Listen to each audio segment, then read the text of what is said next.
I'm Masha.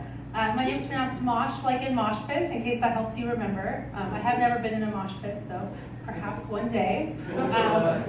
I'm a 2013 HSU grad in Psych and Bio, and I'm just in this week from San Diego. I haven't been back since I graduated. I would have memorized this, but I am on vacation. And you can tell I'm a tourist because I have a water bottle bag and a fanny pack. So I didn't hear when you asked that question before, but this is my first time doing stand-up comedy. Though I may not want to call it that because that kind of puts pressure on it to fit some sort of stand-up comedy standards, whatever that means. But don't worry, it's not going to be awkward because even if no one laughs at all, I am thrilled to be up here. So at least I'm going to be having a great time.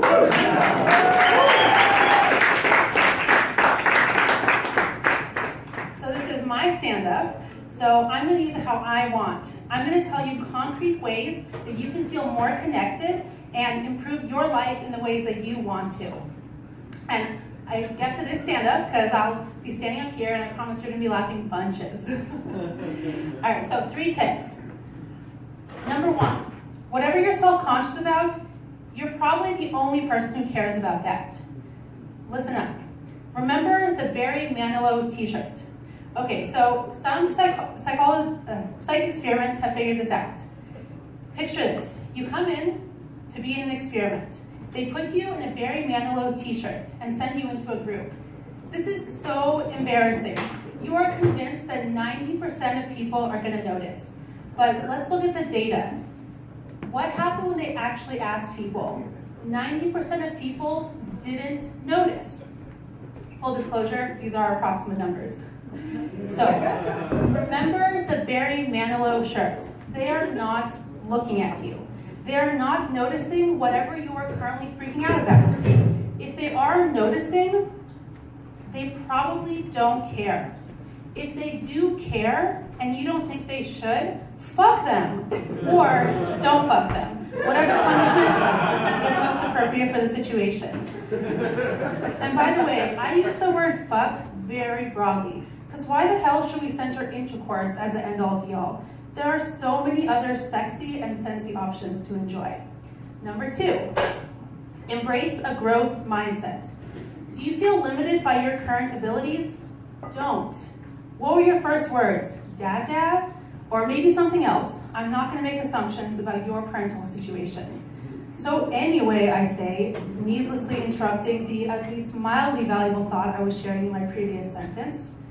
Anyway, whether your first words were dad, dad, or something else, you've come a long way. You slowly learn to string together shitty, short sentences. Then you learn to write shitty, multi-paragraph essays with shitty transitions like, in conclusion. Eventually, you grow up, and your best friend gets married, and you write a shitty toast trying to summarize years of friendship. And your friend loves it, even though it's shitty. Do you see what I'm getting at? Everything you do is going to be kind of shitty, because when you first do it, you don't know how to do it, so it's shitty. There is a handy word for this, an acronym, really. Shitty first draft, SFD, shitty first draft. Except in polite company, you can call it my word, the drafty draft. So when you come away from here and tell people like your parents about the important lessons you learned tonight, you call it a drafty draft. Unless your parents are cool like mine, and despite them only cussing to the extent necessary to quote Back to the Future constantly, they understand that their babies have grown up, even though it kills them. So embrace the drafty draft to squash the perfectionism that does the opposite of making you perfect. It just slows you down. Growth mindset. Number 3, open up to really share who you are and make others feel comfy sharing too. I'm up here opening up, and you're down there listening because I'm opening up. Everyone in this room, you have been challenged. Before you leave here tonight, have a deeper conversation than you expected.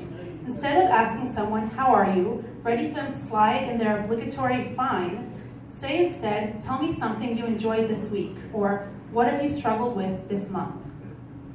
Yes, it's true. You can connect with people just by asking them about their life and actually listening to the answer. And be as honest as you feel safe to when asked about your own life. Okay, everyone, listen real close. When I'm done with this long-ass run-on sentence, I want you to clap and cheer and stamp, and however else you want to make noise.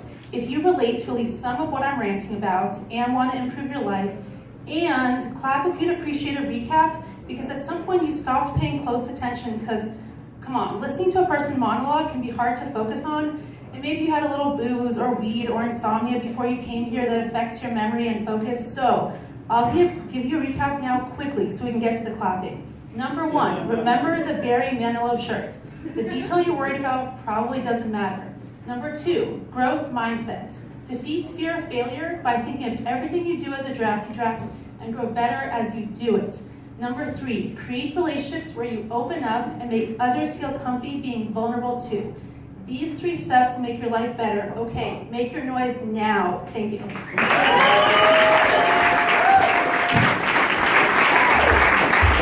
Masha, everybody.